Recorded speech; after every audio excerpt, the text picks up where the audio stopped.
Klaten bangkit.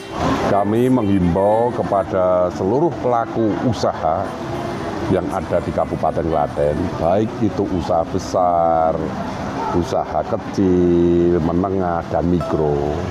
Ini urus izinnya.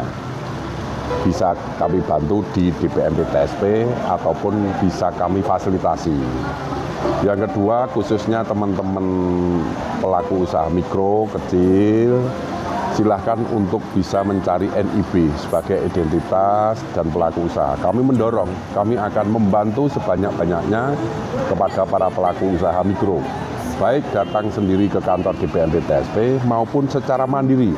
Kami akan bisa asistensi bagaimana penginputan data untuk bisa memperoleh NIB. Karena syaratnya cukup mudah sekali, NIK, NPWP, email maupun akun. Setelah itu, input data melalui uss.go.id, NIB akan terbit dengan sendirinya. Izin usaha sukses, semuanya akan menjadi beres.